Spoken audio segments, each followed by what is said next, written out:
The month of courtship had wasted. Its very last hours were being numbered.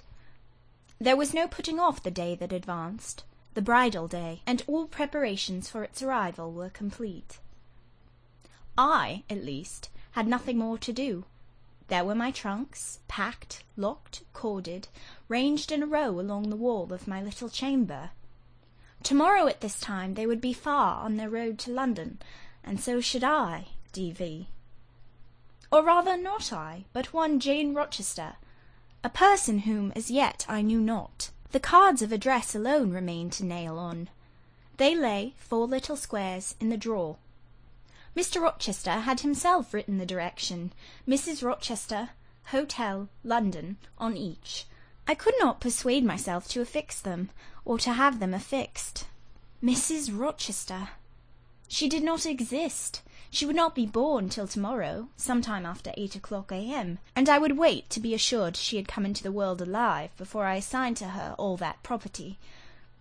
It was enough that in yonder closet, opposite my dressing-table, garments said to be hers had already displaced my black stuff lowered frock and straw bonnet, for not to me appertained that suit of wedding raiment, the pearl-coloured robe, the vapoury veil pendant from the usurped portmanteau.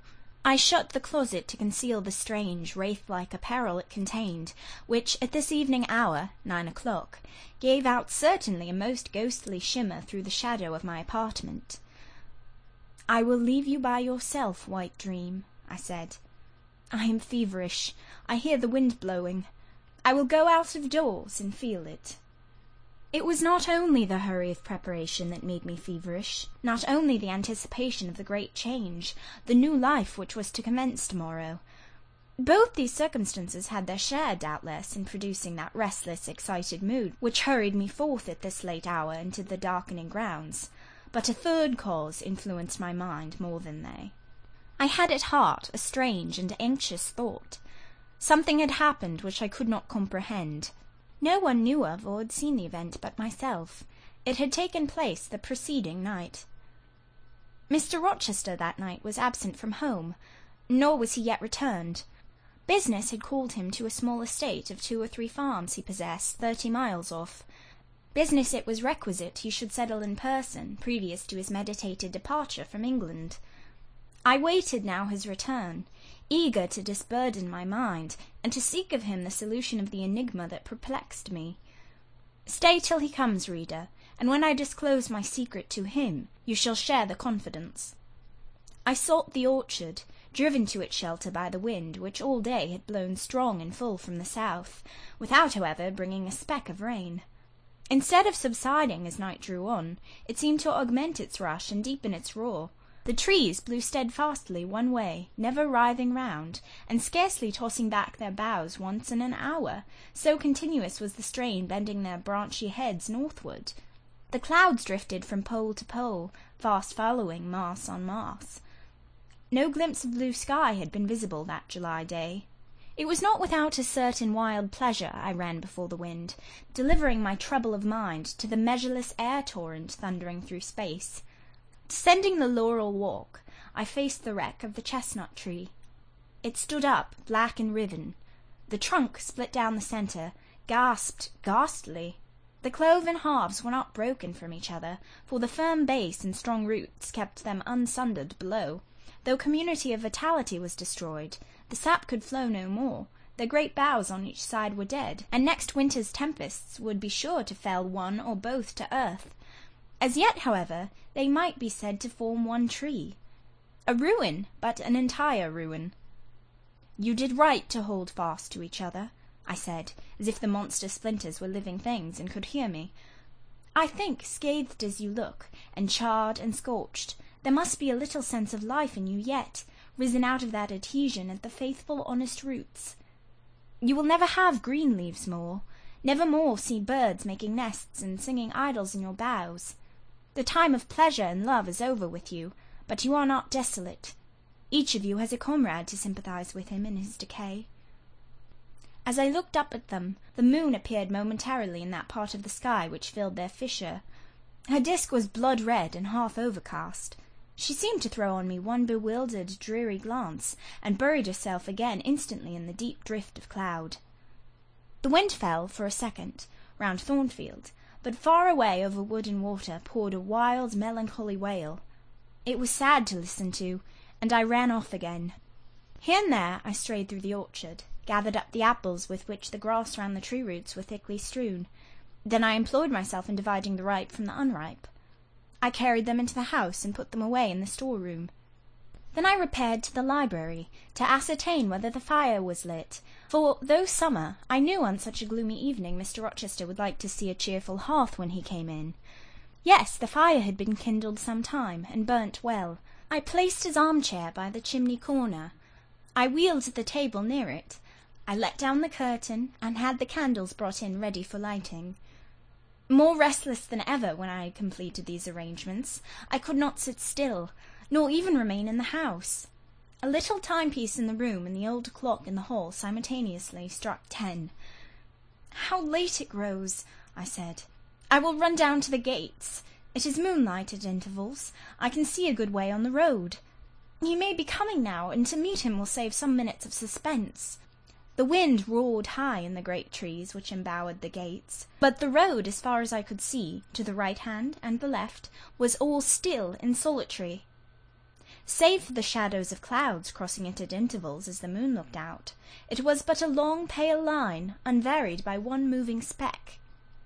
A puerile tear dimmed my eye while I looked, a tear of disappointment and impatience. Ashamed of it, I wiped it away. I lingered. The moon shut herself wholly within her chamber, and drew close her curtain of dense cloud. The night grew dark. Rain came driving fast on the gale. "I wish he would come! I wish he would come!" I exclaimed, seized with hypochondriac foreboding. I had expected his arrival before tea. Now it was dark. What could keep him? Had an accident happened? The event of last night again recurred to me. I interpreted it as a warning of disaster. I feared my hopes were too bright to be realized, and I had enjoyed so much bliss lately that I imagined my fortune had passed its meridian, and must now decline. "Well, I cannot return to the house," I thought. "I cannot sit by the fireside while he is abroad in inclement weather. Better tire my limbs than strain my heart. I will go forward and meet him." I set out. I walked fast, but not far. Ere I had measured a quarter of a mile, I heard the tramp of hoofs. A horseman came on, full gallop. A dog ran by his side. Away with evil presentiment! It was he. Here he was, mounted on Mesrour, followed by Pilot. He saw me, for the moon had opened a blue field in the sky, and rode in it watery bright. He took his hat off and waved it round his head. I now ran to meet him. "There!" he exclaimed, as he stretched out his hand and bent from the saddle. "You can't do without me, that is evident. Step on my boot-toe. Give me both hands. Mount." I obeyed. Joy made me agile. I sprang up before him. A hearty kissing I got for a welcome, and some boastful triumph, which I swallowed as well as I could. He checked himself in his exultation to demand, "But is there anything the matter, Janet, that you come to meet me at such an hour? Is there anything wrong?" "No, but I thought you would never come. I could not bear to wait in the house for you, especially with this rain and wind." "Rain and wind indeed. Yes, you are dripping like a mermaid. Pull my cloak round you. But I think you are feverish, Jane. Both your cheek and hand are burning hot. I ask again, is there anything the matter?" "Nothing now. I am neither afraid nor unhappy." "Then you have been both?" "Rather. But I'll tell you all about it by and by, sir, and I dare say you will only laugh at me for my pains." "I'll laugh at you heartily when tomorrow is past. Till then I dare not. My prize is not certain. This is you, who have been as slippery as an eel this last month, and as thorny as a briar-rose. I could not lay a finger anywhere but I was pricked, and now I seem to have gathered up a stray lamb in my arms. You wandered out of the fold to seek your shepherd, did you, Jane?" "I wanted you. But don't boast. Here we are at Thornfield. Now let me get down." He landed me on the pavement. As John took his horse and he followed me into the hall, he told me to make haste and put something dry on, and then return to him in the library. And he stopped me as I made for the staircase, to extort a promise that I would not be long. Nor was I long. In 5 minutes I rejoined him. I found him at supper. Take a seat, and bear me company, Jane. Please God, it is the last meal but one you will eat at Thornfield Hall for a long time. I sat down near him, but told him I could not eat. Is it because you have the prospect of a journey before you, Jane? Is it the thoughts of going to London that takes away your appetite? I cannot see my prospects clearly tonight, sir, and I hardly know what thoughts I have in my head. Everything in life seems unreal. Except me. I am substantial enough. Touch me. You, sir, are the most phantom-like of all. You are a mere dream. He held out his hand, laughing. Is that a dream? Said he, placing it close to my eyes. He had a rounded, muscular, and vigorous hand, as well as a long, strong arm. Yes, though I touch it, it is a dream, said I, as I put it down from before my face. Sir, have you finished supper? Yes, Jane. I rang the bell and ordered away the tray. When we were again alone, I stirred the fire, and then took a low seat at my master's knee. It is near midnight, I said. Yes, but remember, Jane, you promised to wake with me the night before my wedding. I did, and I will keep my promise, for an hour or two at least. I have no wish to go to bed. Are all your arrangements complete? All, sir. And on my part likewise, he returned. I have settled everything, and we shall leave Thornfield tomorrow, within half an hour after our return from church. Very well, sir. With what an extraordinary smile you uttered that word. Very well. Jane, what a bright spot of colour you have on each cheek, and how strangely your eyes glitter. Are you well? I believe I am. Believe? What is the matter? Tell me what you feel. I could not, sir. No words could tell you what I feel. I wish this present hour would never end. Who knows with what fate the next may come charged? This is hypochondria, Jane. You have been overexcited or overfatigued. Do you, sir, feel calm and happy? Calm? No, but happy to the heart's core. I looked up at him to read the signs of bliss in his face. It was ardent and flushed. Give me your confidence, Jane, he said. Relieve your mind of any weight that oppresses it by imparting it to me. What do you fear? That I shall not prove a good husband? It is the idea farthest from my thoughts. Are you apprehensive of the new sphere you are about to enter? Of the new life into which you are passing? No. You puzzle me, Jane. Your look and tone of sorrowful audacity perplex and pain me. I want an explanation. Then, sir, listen. You were from home last night. I was. I know that. And you hinted a while ago at something which had happened in my absence. Nothing probably of consequence, but in short it has disturbed you. Let me hear it. Mrs. Fairfax has said something, perhaps, or you have overheard the servants' talk. Your sensitive self-respect has been wounded? No, sir. It struck 12. I waited till the timepiece had concluded its silver chime, and the clock its hoarse vibrating stroke, and then I proceeded. All day yesterday I was very busy, and very happy in my ceaseless bustle, for I am not, as you seem to think, troubled by any haunting fears about the new sphere, etc. I think it a glorious thing to have the hope of living with you, because I love you. No, sir, don't caress me now. Let me talk undisturbed. Yesterday I trusted well in Providence, and believed that events were working together for your good and mine. It was a fine day, if you recollect. The calmness of the air and sky forbade apprehensions respecting your safety or comfort on your journey. I walked a little while on the pavement after tea, thinking of you, and beheld you in imagination so near me, I scarcely missed your actual presence. I thought of the life that lay before me. Your life, sir, an existence more expansive and stirring than my own, as much more so as the depths of the sea to which the brook runs are than the shallows of its own straight channel. I wondered why moralists call this world a dreary wilderness. For me it blossomed like a rose. Just at sunset, the air turned cold and the sky cloudy. I went in. Sophie called me upstairs to look at my wedding dress, which they had just brought, and under it, in the box, I found your present, the veil which, in your princely extravagance, you sent for from London. Resolved, I suppose, since I would not have jewels, to cheat me into accepting something as costly. I smiled as I unfolded it, and devised how I would tease you about your aristocratic tastes, and your efforts to mask your plebeian bride in the attributes of a peeress. I thought how I would carry down to you the square of unembroidered blonde I had myself prepared as a covering for my low-born head, and ask if that was not good enough for a woman who could bring her husband neither fortune, beauty, nor connections.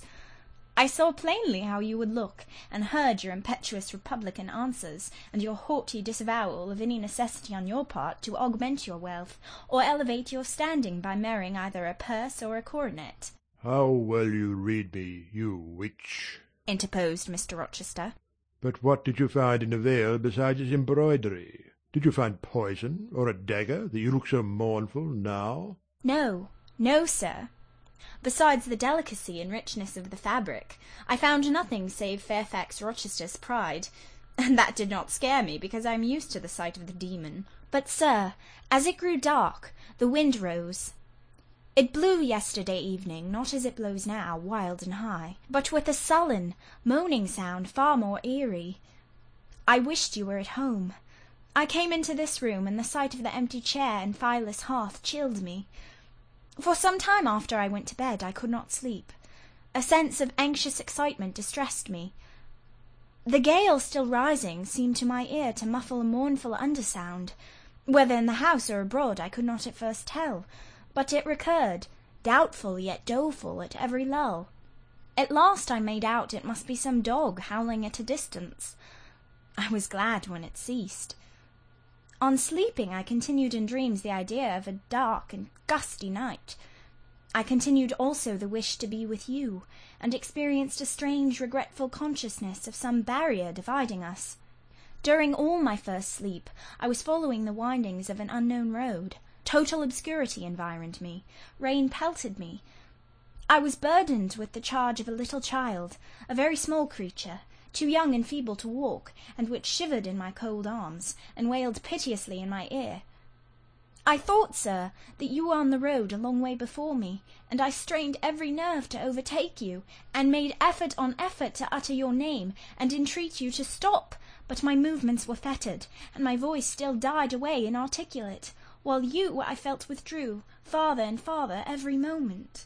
And these dreams weigh on your spirits now, Jane, when I am close to you? Little nervous subject, forget visionary woe, and think only of real happiness. You say you love me, Janet. Yes, I will not forget that, and you cannot deny it. Those words did not die inarticulate on your lips. I heard them clear and soft, a thought too solemn perhaps, but sweet as music. I think it is a glorious thing to have the hope of living with you, Edward, because I love you. Do you love me, Jane? Repeat it. I do, sir. I do with my whole heart. Well, he said, after some minutes' silence, it is strange, but that sentence has penetrated my breast painfully. Why? I think because you said it with such an earnest, religious energy, and because your upward gaze at me now is the very sublime of faith, truth, and devotion. It is too much, as if some spirit were near me. Look wicked, Jane, as you know well how to look. Coin one of your wild, shy, provoking smiles. Tell me you hate me, tease me, vex me, do anything but move me. I would rather be incensed than saddened. I will tease you and vex you to your heart's content when I have finished my tale.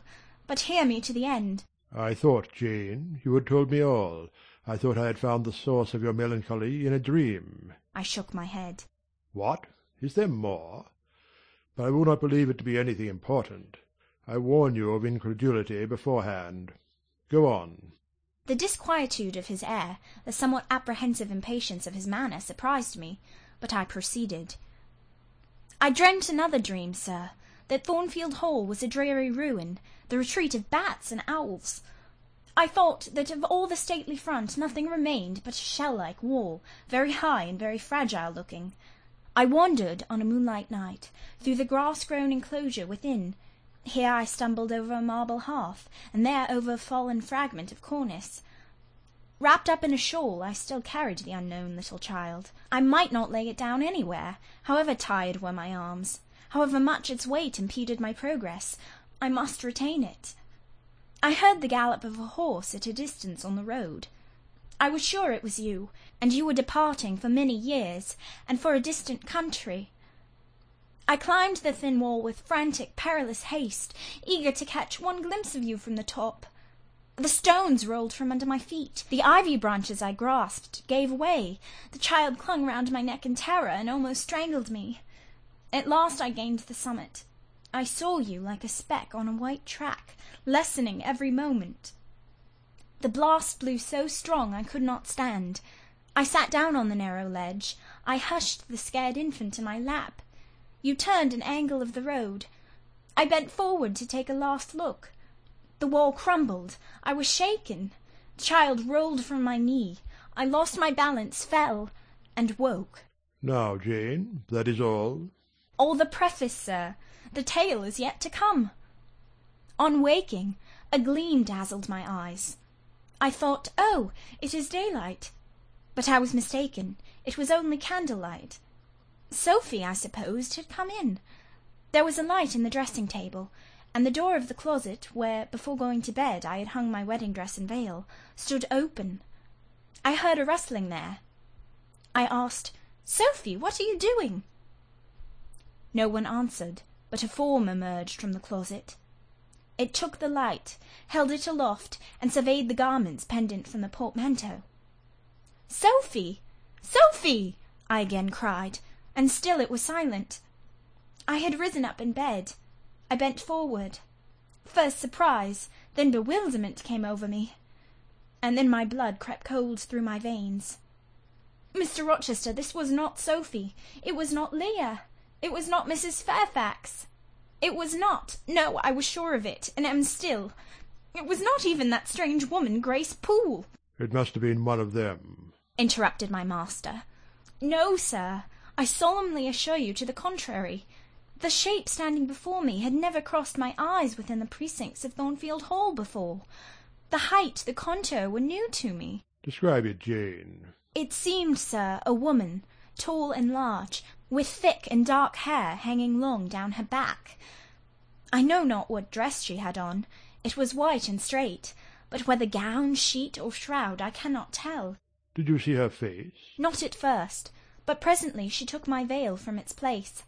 She held it up, gazed at it long, and then she threw it over her own head and turned it to the mirror. At that moment I saw the reflection of the visage and features quite distinctly in the dark oblong glass. And how were they? Fearful and ghastly to me. Oh, sir, I never saw a face like it. It was a discoloured face. It was a savage face. I wish I could forget the roll of the red eyes and the fearful blackened inflation of the lineaments. Ghosts are usually pale, Jane. This, sir, was purple. The eyes were swelled and dark, the brow furrowed, the black eyebrows widely raised over the bloodshot eyes. Shall I tell you of what it reminded me? You may. Of the foul German spectre, the vampire. Ah, what did it do? Sir, it removed my veil from its gaunt head, rent it in 2 parts, and flinging both on the floor, trampled on them. Afterwards? It drew aside the window curtain, and looked out. Perhaps it saw dawn approaching, for, taking the candle, it retreated to the door. Just at my bedside, the figure stopped. The fiery eyes glared upon me. She thrust up her candle close to my face, and extinguished it under my eyes. I was aware her lurid visage flamed over mine, and I lost consciousness. For the second time in my life, only the second time, I became insensible from terror. Who was with you when you revived? No one, sir, but the broad day. I rose, bathed my head and face in water, drank a long draught, felt that though enfeebled I was not ill, and determined that to none but you would I impart this vision. Now, sir, tell me who and what that woman was. The creature of an overstimulated brain. That is certain. I must be careful of you, my treasure. Nerves like yours were not made for rough handling. Sir, depend on it, my nerves were not in fault. The thing was real. The transaction actually took place. And your previous dreams, were they real too? Is Thornfield Hall a ruin? Am I severed from you by insuperable obstacles? Am I leaving you without a tear, without a kiss, without a word? Not yet. Am I about to do it? Why, the day is already commenced which is to bind us indissolubly, and when we are once united, there shall be no recurrence of these mental terrors. I guarantee that. Mental terrors, sir! I wish I could believe them to be only such. I wish it more now than ever, since even you cannot explain to me the mystery of that awful visitant.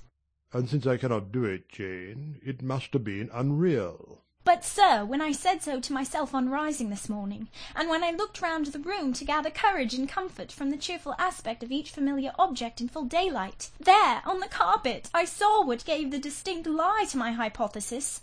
The veil, torn from top to bottom in 2 halves. I felt Mr. Rochester start and shudder. He hastily flung his arms round me. Thank God, he exclaimed, that if anything malignant did come near you last night, it was only the veil that was harmed. Oh, to think what might have happened! He drew his breath short, and strained me so close to him I could scarcely pant. After some minutes' silence, he continued, cheerily, Now, Janet, I'll explain to you all about it. It was half dream, half reality. A woman did, I doubt not, enter your room, and that woman must have been, Grace Poole. You call her a strange being yourself. From all you know, you have reason so to call her. What did she do to me? What to Mason? In a state between sleeping and waking, you noticed her entrance and her actions. But feverish, almost delirious as you were, you ascribed to her a goblin appearance different from her own. The long dishevelled hair, the swelled black face, the exaggerated stature, were figments of imagination, results of nightmare. The spiteful tearing of the veil was real, and it is like her. I see you would ask why I keep such a woman in my house. When we've been married a year and a day, I will tell you, but not now. Are you satisfied, Jane? Do you accept my solution of the mystery? I reflected, and in truth it appeared to me the only possible one. Satisfied I was not, but to please him I endeavoured to appear so. Relieved I certainly did feel, so I answered him with a contented smile. And now, as it was long past 1, I prepared to leave him.